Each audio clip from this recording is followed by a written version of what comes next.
Amados irmãos, a graça e a paz do nosso Senhor e Salvador Jesus Cristo.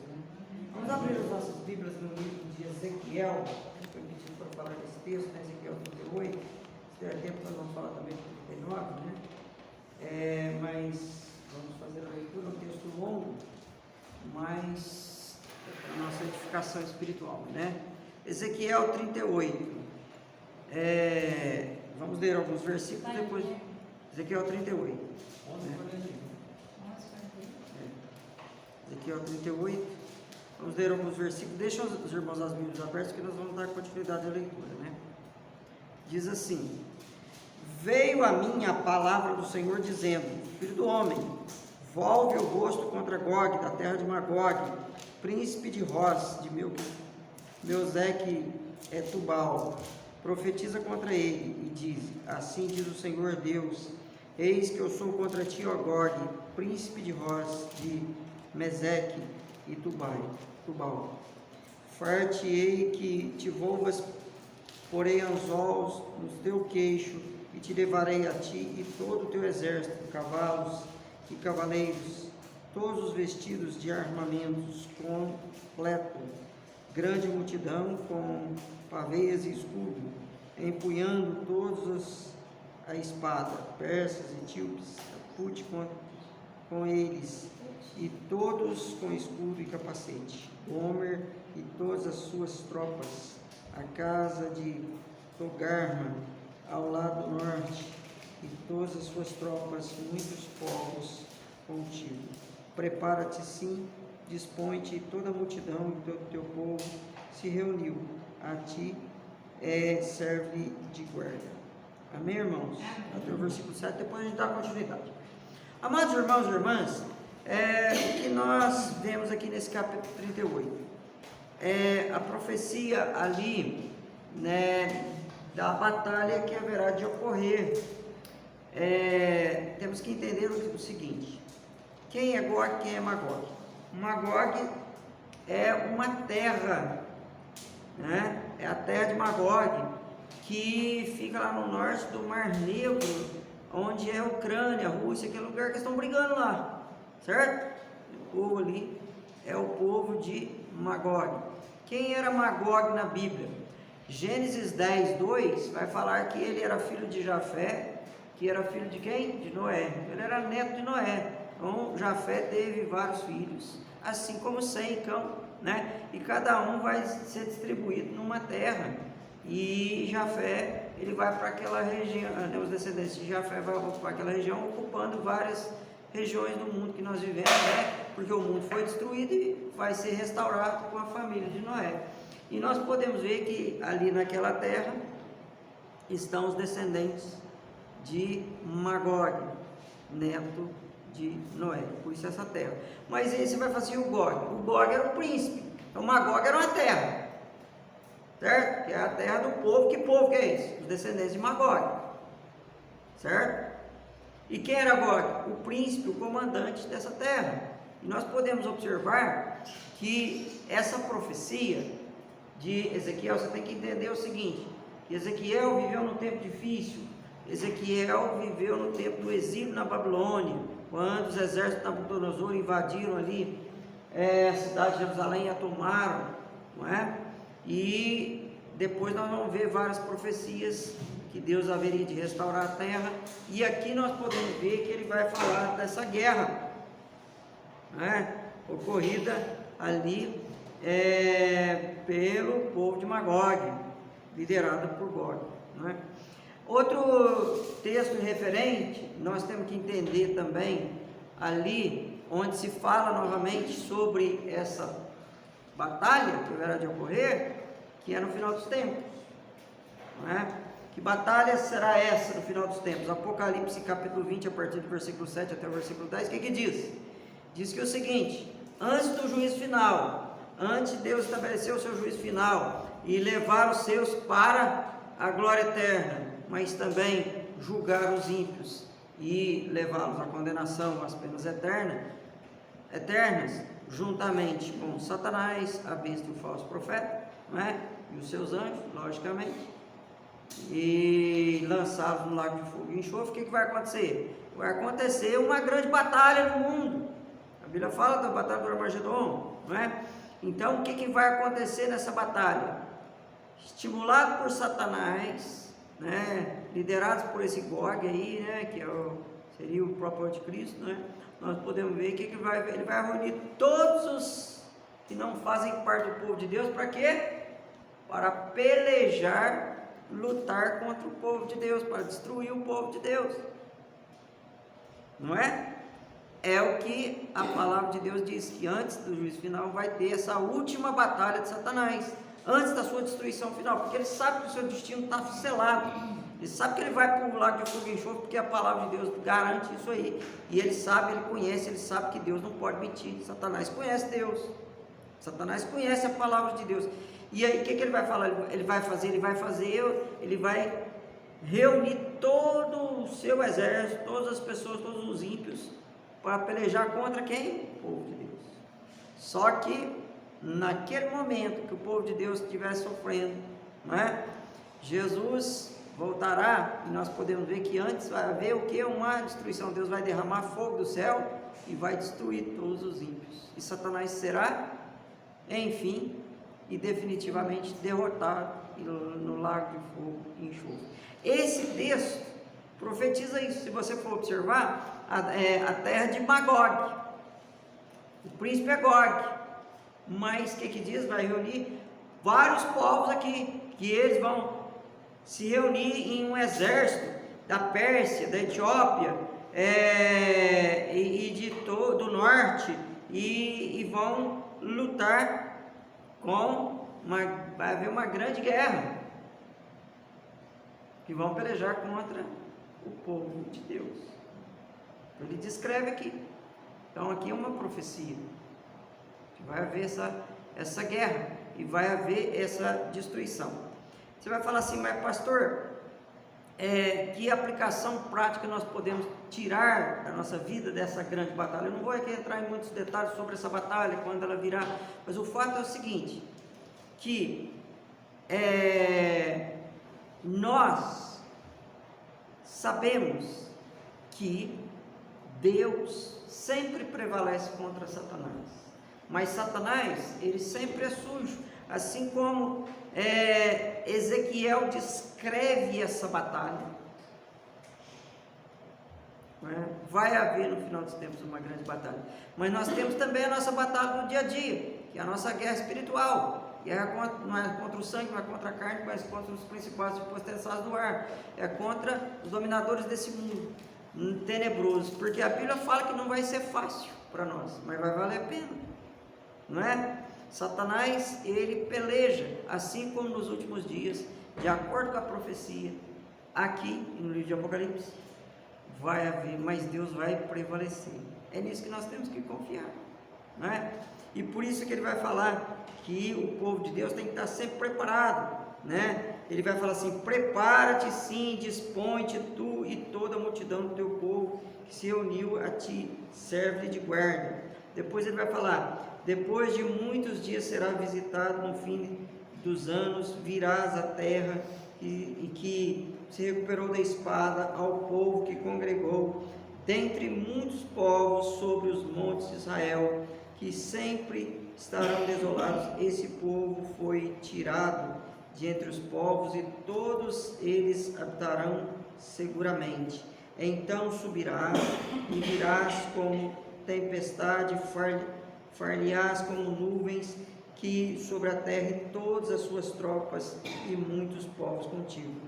Assim diz o Senhor Deus, que naquele dia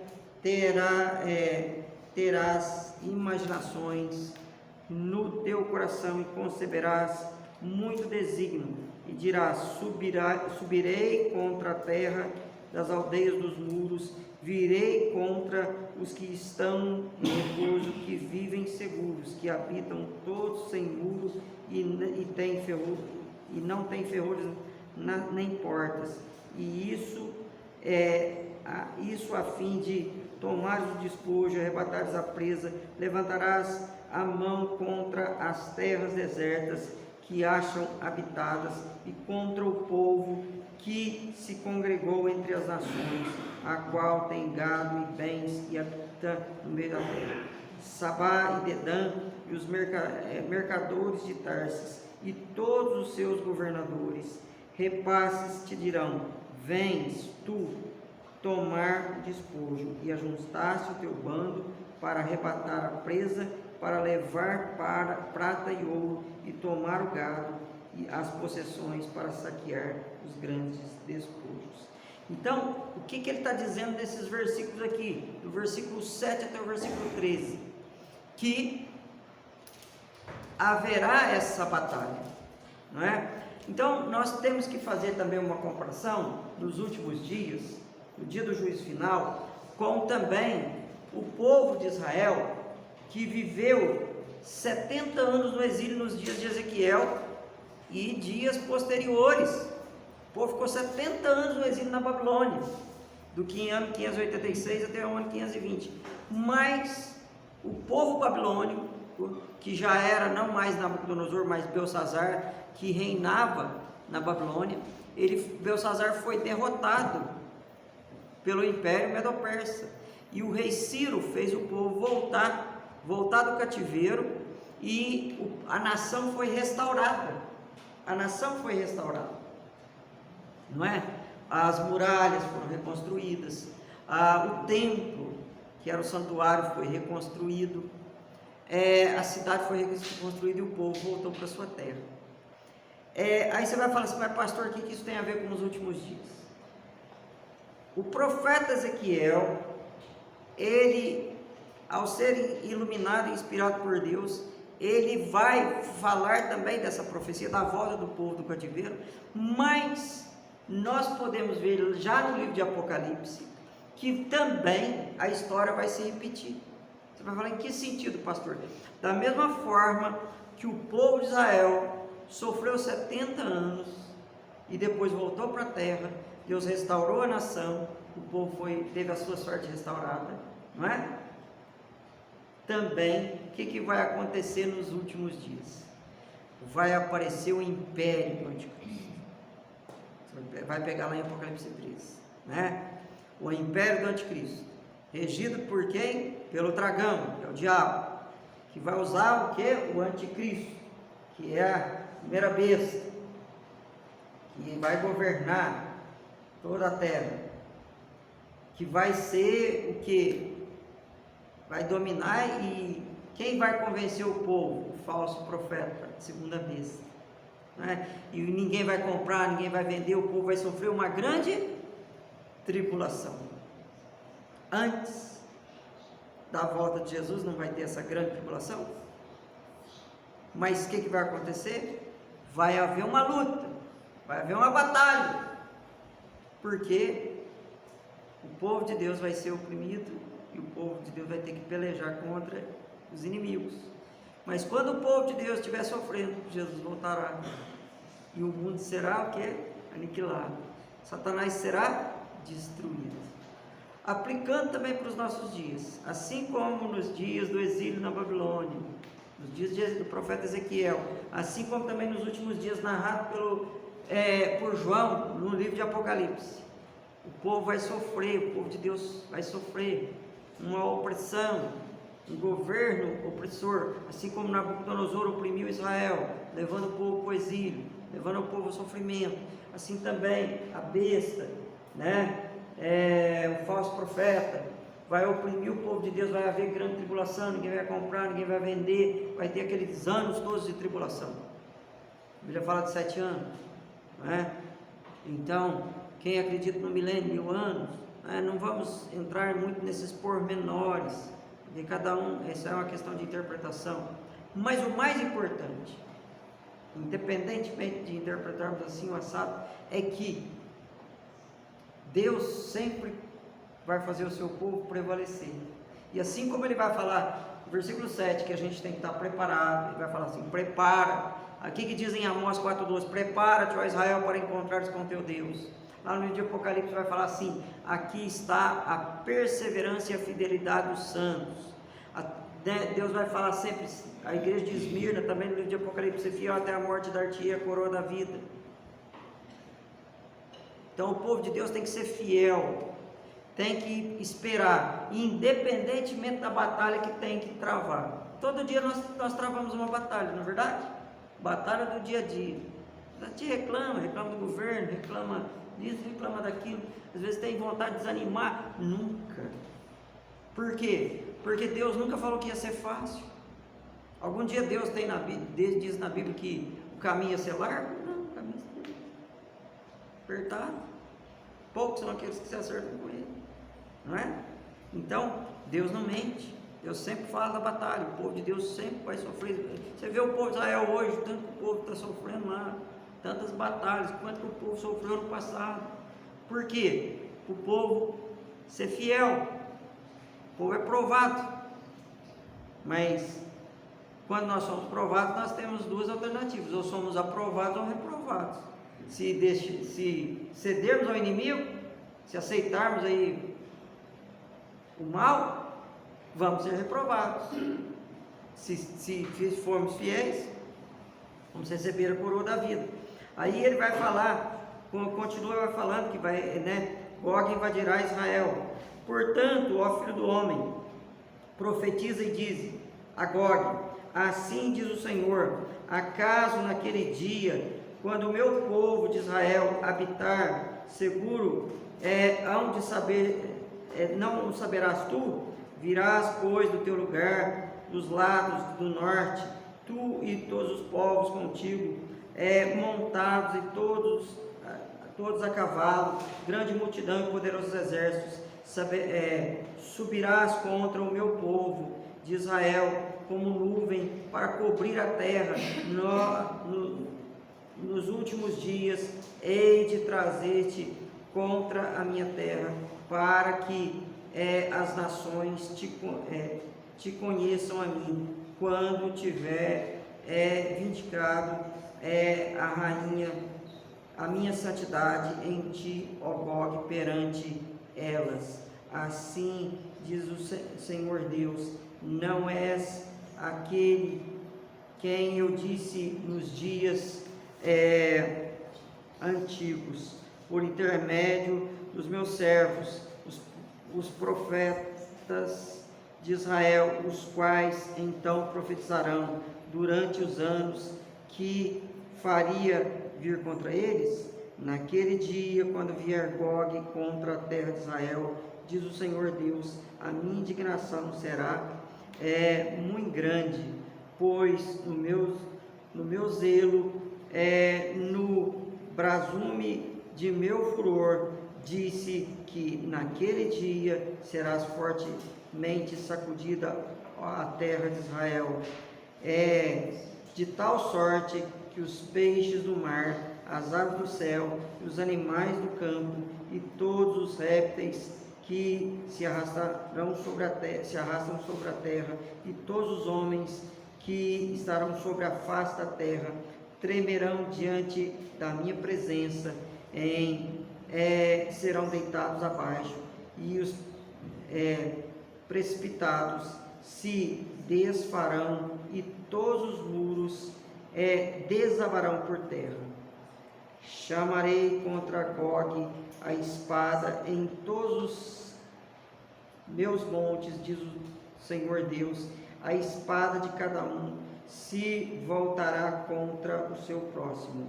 E contendereis com ele por meio da parte do sangue, chuva inundante, grandes pedras de saravada, fogo e enxofre fareis cair sobre ele e sobre as suas tropas e sobre os muitos povos se estiverem contra ele. Assim eu me envergonharei,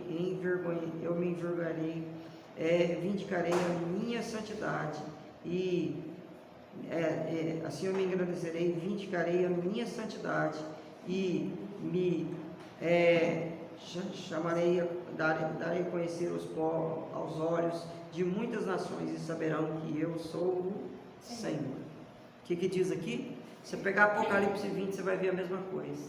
Que Deus, é interessante a gente observar o seguinte: se você for ver o seguinte, aqueles que vão adorar a besta, aqueles que servem a Satanás, são a grande maioria. são muito mais poderosos que o povo de Deus. O que é o povo de Deus diante dos exércitos do inimigo? Não é nada. Não é? O que é Israel diante daqueles povos ali? Nada. O que é o povo de Deus diante dos ímpios?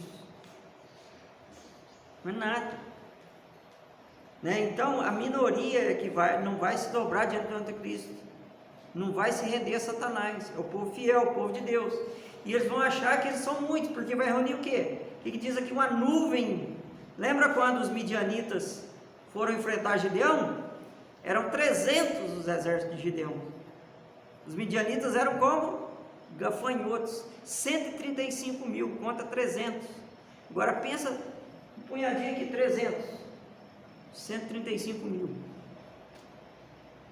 300 é menos que a Lagoa Branca.